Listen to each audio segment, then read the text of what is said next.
بسم الله الرحمن الرحيم. الحمد لله رب العالمين، والصلاة والسلام على رسوله الأمين محمد وآله وصحبه أجمعين، أما بعد. leo ikiwa ni tarehe 4 mwezi wa Jumada al-Ula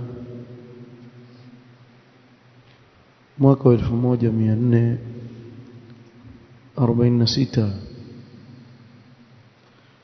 katika darsa ya tafsir Imam Sa'di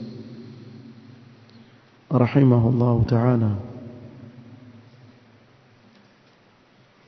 tulimalizia katika kikao cha mwisho tulichokaa kusoma tafsiri ya suratu an-Naba, na leo biidhnillah ta'ala tutaanza kusoma tafsir ya suratu an-Nazi'at.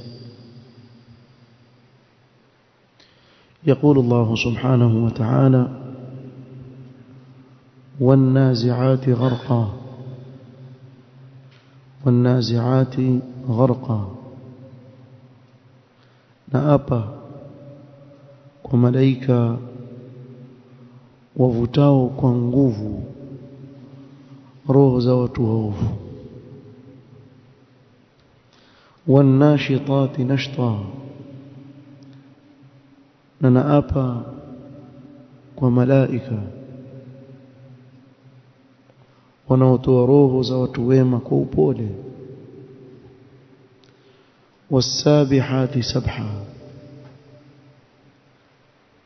na naapa kwa malaika wanaoogelea nazo, na itaeleza insha Allah taala. Fasabiqati sabqa, wakishindana mbio katika kutekeleza maamrisho ya Allah subhanahu wa ta'ala. Allahumma sayyiban nafi'an. Falmudabbirati amra, wakipangilia mambo wanaoamrishwa na Allah subhanahu wa ta'ala kuyatekeleza. Yawma tarjufu ar-rajifa, siku kitakapotetemeka cha kutetemeka. Tatba'uha ar-radifa, kifuate cha kufuatia.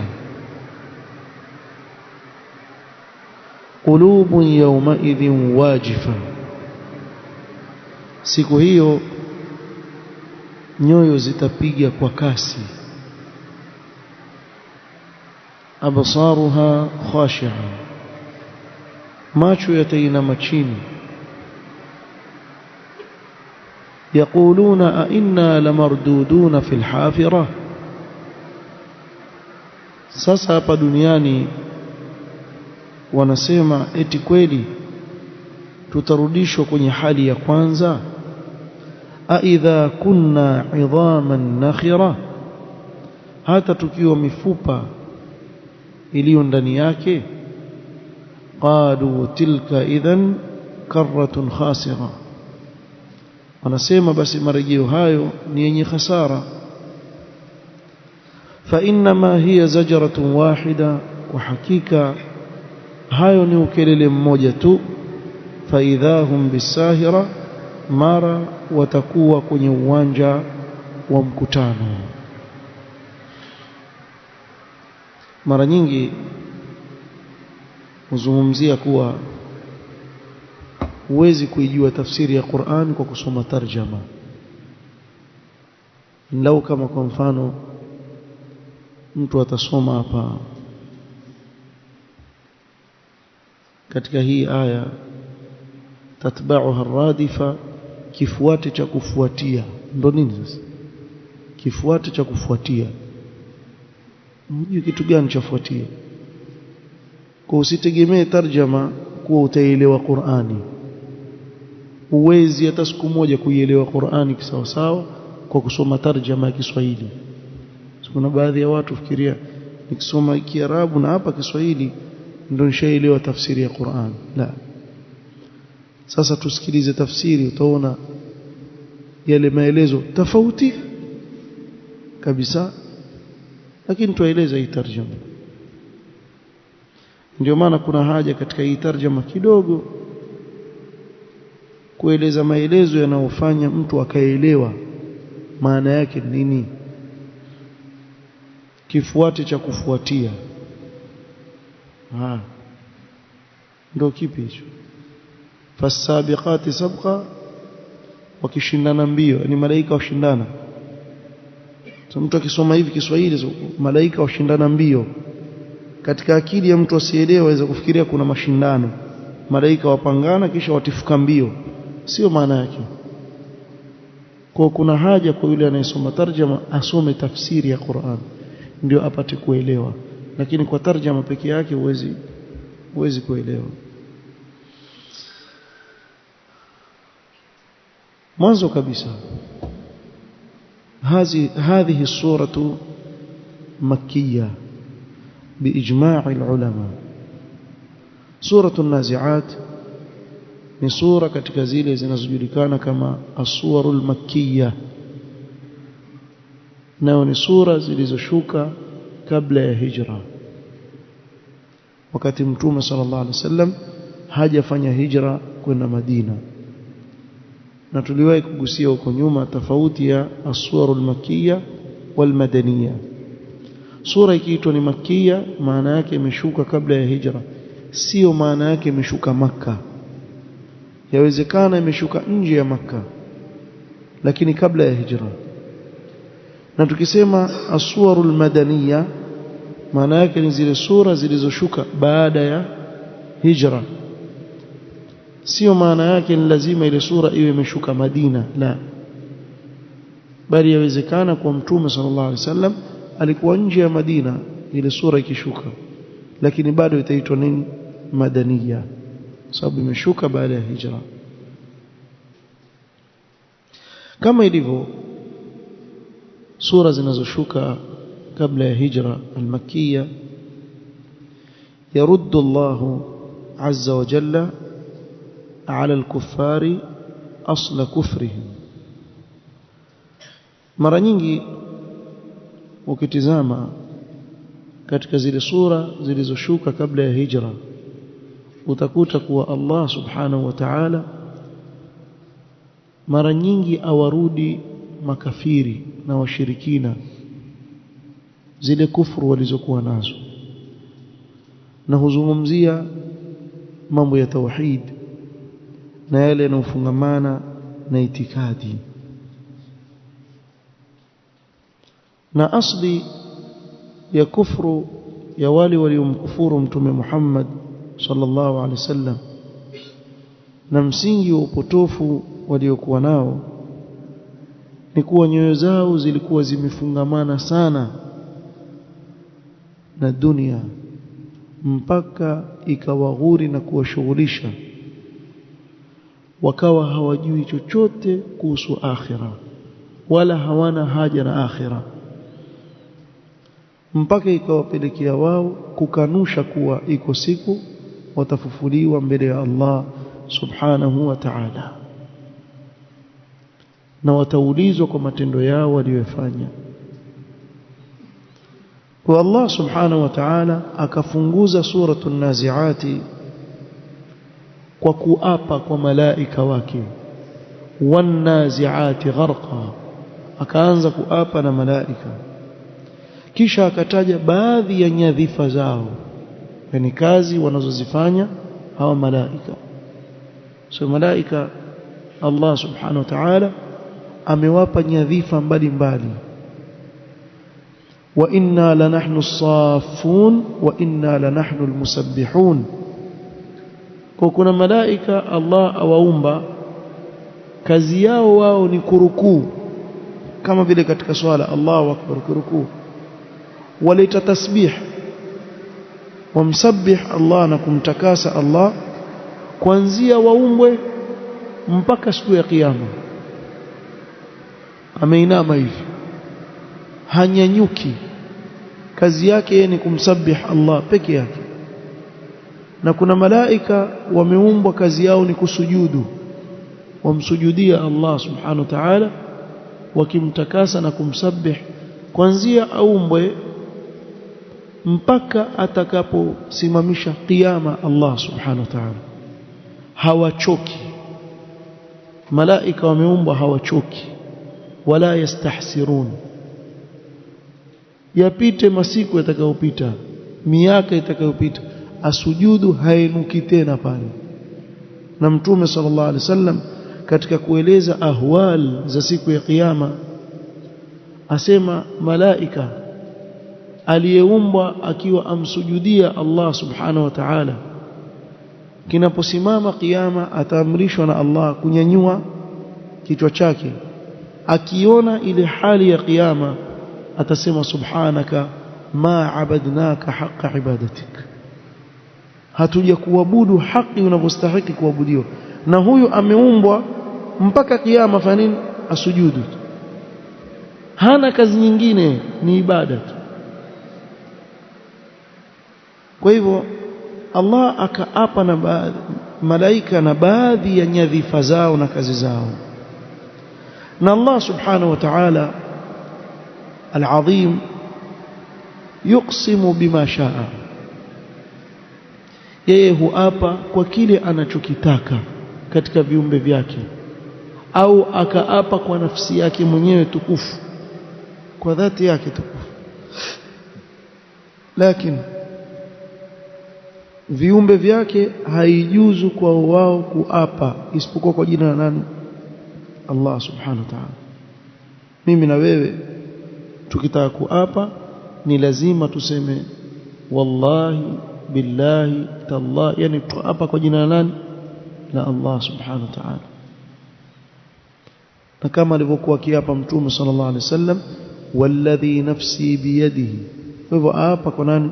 Kwa Allah subhanahu wa ta'ala. Aisha radhiyallahu anha alikuwa akisema walladhi zayyana ar-rijala billiha, na apa kwa yule aliyewapamba wanaume kwa ndevu. Ikiapo ni kuapa kwa nani? Kwa Allah subhanahu wa ta'ala. Kwa Allah subhanahu wa ta'ala akafunguza hii sura inayozungumzia mada ya kufufuliwa watu baada ya kufa, ili kuwaliwaza waumini. Akaapa na malaika watukufu katika malaika wake, kadhalika akataja baadhi ya nyadhifa wanazozifanya hawa malaika. Lakini tizama, nyadhifa alizozungumzia za malaika hapa ni zile zinazofungamana na mauti, kwa sababu kinachozungumziwa hapa kitakuwa chazungumzia mambo ya akhira. Na yoyote atakayefikiwa na mauti, basi bila shaka amediriki uhakika wa yale yatakayokuwa huko mbele. Bimaana sasa ashawaona malaika, roho yake ishatolewa, ashaingia katika kuanza safari yake ya wapi? Ya akhira. Kwa ana yaqini kwa kile kilichokuwa mbele yake, na akiwa amekufuru katika uhai wake wa dunia, wal iyadhu billah, hakutanguliza chochote katika khairi, iyadhan billah, sasa yale majuto yaanza pale. والنازعات غرقا. يقول الإمام السعدي رحمه الله تعالى: هذه الإقسامات بالملائكة الكرام وأفعالهم الدالة على كمال انقيادهم لأمر الله وإسراعهم في تنفيذه، يحتمل أن المقسم عليه الجزاء والبعث، بدليل الاتيان بأحوال القيامة بعد ذلك. الإمام السعدي aeleza hapa kwa hivi viapo ambavyo Allah subhanahu wa ta'ala amevitanguliza katika hii sura, akaapa na malaika watukufu na vitendo vyao wanavyovifanya ambavyo ni alama na dalili ya kuonyesha ukamilifu wa kujisalimisha kwa malaika kwa amri ya Allah subhanahu wa ta'ala, na upesi na pupa waliokuwa nayo katika kutekeleza maamrisho ya Allah subhanahu wa ta'ala. يحتمل أن المقسم عليه الجزاء والبعث. siku zote mtu akiapa wallahi wa billahi wa tallahi, watu wasubiri ameapia kitu gani, sio? Kwa nini ameapa huyo? Nitafanya kadha wa kadha wa kadha, wallahi la ajtahidanna. Kwa mfano mwanafunzi hapa, wallahi nitafanya bidii katika masomo yangu. Kwa kinachoapiwa hapa nini? Ni ile bidii atakayoifanya katika masomo yake, sio? Sasa hapa Allah subhanahu wa ta'ala ameapa kwa hawa malaika, ameapia kitu gani? Al-Imam Sa'di akasema kuhusu kile kinachoapiwa, yuhtamalu anna al-muqsama alayhi al-jazaa wal-ba'th. Kuna ihtimal kuwa kinachoapiwa hapa kuwa Allah ameapa kwa hawa malaika, kinachoapiwa ni yale malipo watakaolipwa waja siku ya kiyama pale watakapofufuliwa. Kwa hivyo aapa kwa nyinyi mtafufuliwa baada ya kufa na mtalipwa kwa matendo yenu, bidalili al-ityani bi ahwali al-qiyamati ba'da dhalik. Amesema haya kwa dalili ya kuwa baada ya Allah kuapa kwa hawa malaika akataja matukio ya siku ya kiyama hapo mbele, kuonyesha kuwa kinachoapiwa ni huko kufufuliwa baada ya kufa na malipo atakaolipwa waja siku ya kiyama. Na hii ndiyo kauli iliyo wazi zaidi, kwa kinachoapiwa ni siku ya kiyama na malipo atakaolipwa waja. Kauli nyingine, wayuhtamalu anna al-muqsama alayhi wal-muqsama bihi muttahidani. Kuna ihtimal pia kuwa kinachoapiwa Allah yuapa kwa nani hapa? Malaika. Na sababu ya kuapa ni kitu kimoja, bimaana wa annahu aqsama ala almalaika, kwa Allah subhanahu wa ta'ala ameapa kwa hawa malaika. Kwa kinachoapiwa ni uwepo wa wale malaika, na apa na hawa malaika kuwa wapo malaika. fahamu? لأن الإيمان بهم أحد أركان الإيمان الستة، kwa sababu kuamini malaika ni mojawapo katika nguzo za imani sita. Kuonekana kwamba Allah subhanahu wa ta'ala aapa kwa malaika kuthibitisha uwepo wa malaika. Hii ni kauli ya pili, lakini kama tulivyotaja kauli iliyo wazi zaidi ni ile ya kwanza, kwa Allah ameapa kwa malaika kuthibitisha kuwa waja watafufuliwa baada ya kufa na kulipwa kwa yale walioyatenda. قال ولأن في ذكر أفعالهم هنا ما يتضمن الجزاء الذي تتولاه الملائكة عند الموت وقبله وبعده.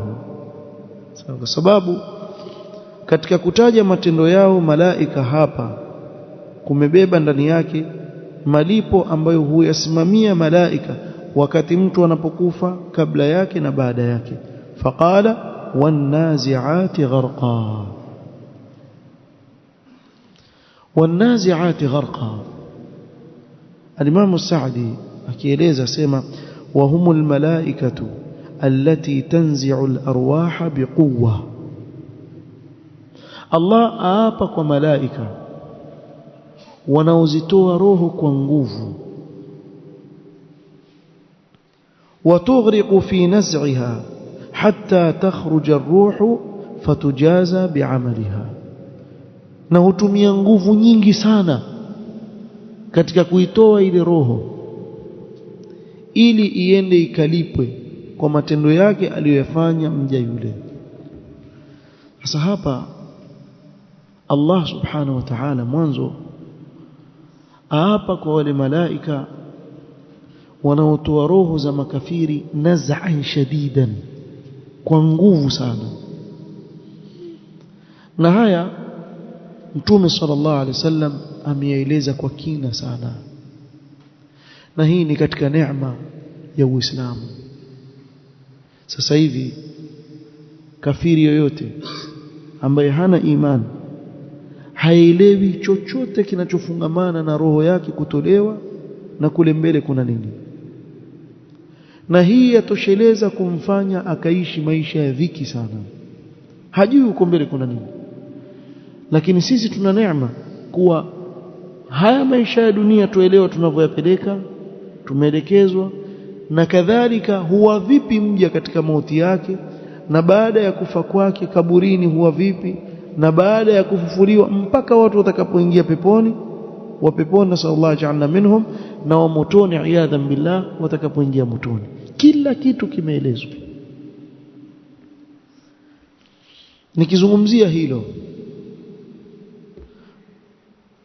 الكافر إذا كان في إدبار من الدنيا وإقبال على الآخرة، نها maneno ameeleza Mtume sallallahu alaihi wasallam, yule kafiri anapokuwa yuipa mgongo dunia yuelekea akhira, bimaana amefikiwa na mauti, tahdhuruhu almalaika, wale malaika atawaona kwa mbali waja, na malaika waja. Na Mtume sallallahu alaihi wasallam akaeleza sudul wujuh, nyuso zao za tisha, zinagiza, waja kutoka mbali, yani kuonyesha sisi tuaje na adhabu, wamjie yule kafiri kwa mbali, iwaona. Mpaka wanapomfikia yule bwana humwambia maneno haya, ukhruji ayatuha an-nafsul khabitha, toka ewe nafsi ovu, kanat fil jasad al-khabith, roho ovu iliyokuwa katika mwili muovu. ukhruji dhamimatan wa abshiri bihamimin wa ghassaq, toka ukiwa ni mwenye kusimangwa, tena tukubashiria adhabu, maji ya moto ya jahannam na chakula kilichokuwa na miba cha jahannam. fala yazalu yuqalu laha dhalika hatta takhruja, hawatawacha wale malaika kumwambia maneno makali haya mpaka ile roho itoke. thumma yu'raju biha ila as-sama, kisha ile roho itanyanyuliwa kupelekwa juu, roho enda juu. fala yuftahu laha, lakini haitafunguliwa milango ya mbinguni. Mtume sallallahu alaihi wasallam alivyoyataja haya akaisoma ile aya, la tufattahu lahum abwabu as-samaa wala yadkhuluna al-jannata hatta yalija al-jamalu fi sammi al-khiyat, hawafunguliwi milango ya mbinguni. fayuqalu man hadha, kule juu malaika wale ambao wamewakilishwa kufungua milango ya mbinguni uliza, nani huyo? fayuqalu fulan, taambiwa fulan, kwa jina baya kabisa alikuwa akiitwa huko.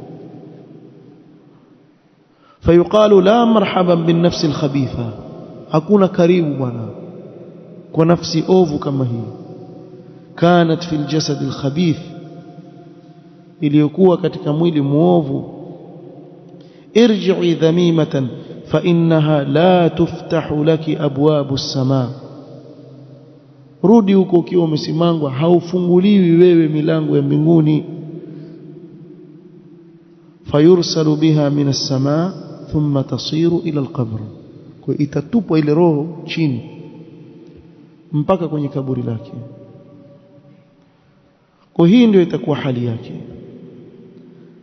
Na katika kazi ya malaika wanapomtoa roho kafiri, Allah subhanahu wa ta'ala amezungumza katika kitabu chake yadribuna wujuhahum wa adbarahum. Lau kama ungeliona malaika wakiwa watoa roho za wale watu waovu, yadribuna wujuhahum wa adbarahum, wawapiga kwa marungu nyuso zao na maungo yao. Yani katika hali ya ile kutolewa roho ile, wale malaika katika kazi yao kupiga marungu, yuwapigwa huko yatolewa roho. Wasema hivi bwana, wataka uone. Kuna wengine atakaoone, walau tara idh yatawaffa alladhina kafaru almalaikatu yadribuna wujuhahum wa adbarahum, wakiwa wafisha na kutoa roho zao huku wapigwa marungu kwenye nyuso zao na maungo yao. Lau kama ungelikuwaona, al-imanu bil ghaibi itakuwa iko wapi? Wewe unaona mashaallah ankufa vizuri, hata ankufa tu hivi tu, hakupata tabu, kumbe jamaa akapigwa na marungu huyo. Wewe huoni? Pigwa kweli kweli huyo, mpaka hiyo roho ilivyotoka amepigwa kisawa sawa, sababu roho ya mtu muovu haitaki kutoka. Pale anapoambiwa itoke ile roho, tatafarraqu ruhul kafir fi jasadihi kullihi, ile roho ya kafiri yaenea katika mwili wake ili izuie, haitaki kutoka. Hatta takuna tahta adfarihi, mpaka yaingia chini ya kucha zake, haitaki kutoka. Sababu gani? Kwa sababu yajua ikitoka yenda kwenye nini? Adhabu, wal'iyadhu billah. Wa fi uruqihi, katika mishipa huko, wa fi sa'iri jasadihi, fayantazi'uha malakul maut intiza'an shadidan. Na hapa ndiyo yabidi malakul maut atumie nini? Nguvu. Sasa ukiambiwa malaika atumia nguvu, si mchezo, wana nguvu malaika. Sasa malakul maut ivuta ile roho kwa nguvu, na malakul maut aitwa Israeli. Israeli jina tu watu wamelitunga, si jina lake. Allah subhanahu wa ta'ala qul yatawaffakum malakul maut alladhi wukila bikum, akamuita malakul maut. Na Sheikh Al-Fawzan hafidhahu Allah ta'ala katika yale majawabu yake yale ambao huwakomesha wale watu wauliza maswali ambao hakuna faida ndani yake, aliulizwa malakul maut aitwa nani? Iko kwenye YouTube jawabu la fatwa yake, asema msubiri, akija muulize, mimi nakuhakikishia atakuja, wala usiwe na shaka, atakuja. Akija wewe muulize, wewe waitwa nani? Sasa maswali gani anauliza? Lau kama kungelikuwa kuna faida ya sisi kujua jina lake, Allah angetuambia, lakini Allah amemuita malakul maut. Kwa malakul maut aivuta ile roho kwa nguvu, kama yuntaza'u as-suffudu min as-suf al-mablul. Ona mfano wa chuma kilichokuwa na miba kikitiwa kwa moto ndani ya pamba iliyo na maji maji, kisha ukikivuta kile chuma kile kivuta, bila shaka kitatoka na zile pamba zile, kwa sababu zile pamba ziko maji maji, na kile chuma au gongo lile na nini, miba miba, kwa mfano ule ndio toka. Kwa hivyo lazima ivutwe kwa nguvu, na inapovutwa kwa nguvu itakata kata ile mishipa katika mwili wake, sababu haitaki kutoka ile roho. Kwa hii ndiyo hali ya roho ya kafiri, na'udhu billahi min su'il hal. Kisha Allah subhanahu wa ta'ala akasema wan-nashitati nashta. Kwa hivyo Imam Sa'di rahimahullah ta'ala akaeleza kuhusu hawa malaika wanaotoa roho za watu waovu kwa nguvu. wan-nashitati nashta, qala wa hiya al-malaikatu aidan تجتذب الأرواح بقوة ونشاط، أو أن النشط يكون لأرواح المؤمنين والنزع لأرواح الكفار. نينديو قول صحيح. sababu hii ya pili pia sema malaika wanaovuta zile roho kwa nguvu na kwa uchangamfu, sema au nyingine ambao ndio kauli yenye nguvu, kuwa wanashitati nashta ni wale malaika wanaozitoa roho za waumini, kama vile wanaziati gharqa ni wale wanaotoa roho za makafiri. Sasa tukiangalia hawa malaika wanaozitoa roho za waumini, pia Mtume sallallahu alaihi wasallam hili amelieleza: idha kana al-abd al-mu'min fi idbar min ad-dunya wa iqbal ala al-akhirah, mja mu'min anapokuwa katika hali ya kuondoka duniani, kuipa mgongo dunia na kuelekea akhira, wale malaika huja kwa mbali, bidhul wujuh, wakiwa na nyuso za kung'ara na harufu nzuri, wakiwa wamebeba hanut, ile sanda yake ya kuweka roho yake pale, kwa mbali huku wambashiria na kumwambia ukhruji ayatuha an-nafsu at-tayyiba, toka ewe roho iliyokuwa nzuri, kanat fil jasadi at-tayyib, iliyokuwa katika mwili uliokuwa mzuri, ukhruji hamidatan, toka ukiwa ni mwenye kusifiwa, wa abshiri bi rawhin wa rayhan, kisha wambashirie pepo na harufu nzuri ya pepo, wa rabbin ghairi ghadban, na Mola mlezi ambaye hakukukasirikia bali yuko radhi na wewe. Fala yazalu yuqalu laha dhalika hatta takhruja, ile roho itakuwa yaambiwa maneno mazuri kama yale mpaka yatoka. Haimaanishi apate uchungu, wapata uchungu, lakini ile roho yatoka ikiwa imefanya nini? Imeridhia kutoka katika ule mwili, kwa kuwa yajua kule mbele kile kitakachopewa ni bora zaidi kuliko kile anachoacha katika huu ulimwengu. Kwa hawa malaika, kitendo chao pale kwa yule mja mu'min wanapohudhuria katika mauti yake, huwa katika nyuso zenye kung'ara, na huivuta ile roho ya mu'min kwa upole na taratibu, fatakhruju tasil kama tasilu alqatratu min fi as-siqa, kama mfano wa chupa ikiwa kuna kitone cha maji ndani yake, ukageuza kikashuka taratibu mpaka kikatona, ndio mfano wa roho ya mu'min, yatoka kwa uzuri kabisa, kwa upole kabisa. Hawa ni malaika wanaochukua roho za waumini kwa upole, wanashitati nashta. والسابحات أي المترددات في الهوى صعودا ونزولا سبحا. كيش الله سبحانه وتعالى akaapa kwa malaika ambao hupanda na kushuka, bimaana hupanda mbinguni na kushuka kwenye ardhi. Kwa hiyo huogelea katika hii sehemu ya baina ya mbingu na ardhi, katika hewa. Wanapoamrishwa na Allah wateremka kutoka juu, wateremka kwenye ardhi, na wakishamaliza kutekeleza amri ya Allah warudi juu. Kwa kule kuruka kwao, kama alivyowasifu Allah subhanahu wa ta'ala kuwa malaika wana nini? Wana mbawa. Ja'ilil malaikati rusulan uli ajnihatin mathna wa thulatha wa rubaa. Kwa malaika wana mbawa, wakiruka katika hewa ni kama waogelea juu yake, kama vile mtu anavyoogelea katika maji. Wakati mwingine yuko juu, wakati mwingine azama chini, wakati mwingine yuko juu, mahiri wa kuogelea. Ndio mfano wake malaika katika hewa hii, huwa katika hali kama hiyo. قال رحمه الله تعالى: فالسابقات أي لغيرها سبقا فتبادر لأمر الله وتسبق الشياطين في إيصال الوحي إلى رسل الله لئلا تسترقه. نها ملائكة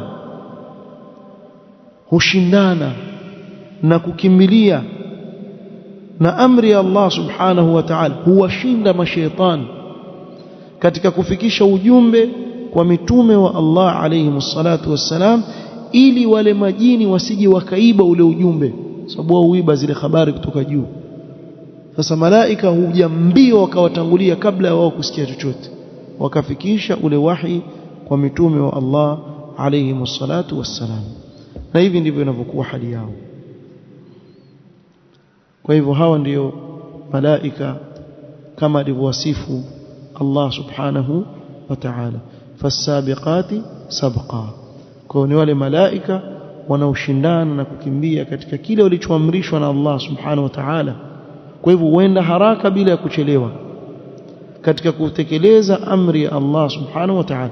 Alipotumilizwa Mtume Muhammad sallallahu alaihi wasallam, Jibril alayhi salatu wassalam akawa ashuka na wahi kwa haraka sana. Majini hawakuweza kuchukua chochote tena. falmudabbirati amra ay almalaikatu alladhina ja'alahum Allah yudabbiruna kathiran min umuri alalam alulwi was-sufli. Ni wale malaika ambao Allah subhanahu wa ta'ala amewajaalia ndio wenye kupeleka mambo mengi katika mambo ya ulimwengu wa juu mbinguni na ulimwengu wa ardhini. Minal amtari, katika kuteremka na mvua au kuteremsha mvua. Kuna malaika wamewekwa kazi yao ni kuteremsha mvua. Kwa hivyo hii mvua inaoshuka, kuna malaika ambaye ni muhusika, akiamrishwa na Allah subhanahu wa ta'ala aiteremsha ile mvua. Ikiwa kuamrisha azuia. Wanabat, na mimea, kuna malaika wamewekwa kazi yao kushughulikia mimea. Wal ashjari, na miti.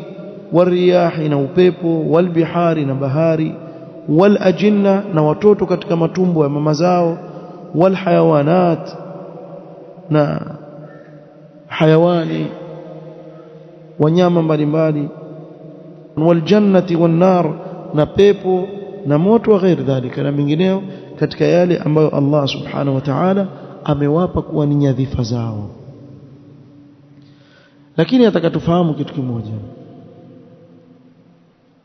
pamoja na kuwa tusema hawa malaika hufanya hizi kazi tulizozitaja, lakini tadbiraha laysa istiqlalan, sio kuwa wajifanyia wanavyotaka wao, la, wa inma hiya tudabbiru amra, falmudabbirati amra. Kwa wao watekeleza amri, tudabbiru biamri Allah, watekeleza linalotekeleza kwa amri ya Allah subhanahu wa ta'ala. Falmudabbiru fi alhaqiqati wa man? Allah subhanahu wa ta'ala. Kwa anayepeleka mambo kwa hakika nani? Ni Allah subhanahu wa ta'ala. والملائكة عاملة في ذلك التدبير بأمر الله سبحانه وتعالى. أما هو ملائكة wao ni wenye kutekeleza kile alichoamrisha Allah subhanahu wa ta'ala. Hiki ni kiapo.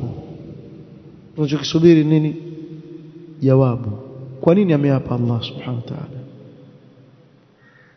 Jawabu lake ndio hapo Allah akasema yauma tarjufu arrajifa. Na hayo insha Allah ta'ala tutakuja kuyaeleza katika kikao kitakachokuja. Wallahu musta'an. سبحانك اللهم وبحمدك أشهد أن لا إله إلا أنت أستغفرك وأتوب إليك. بارك الله فيك.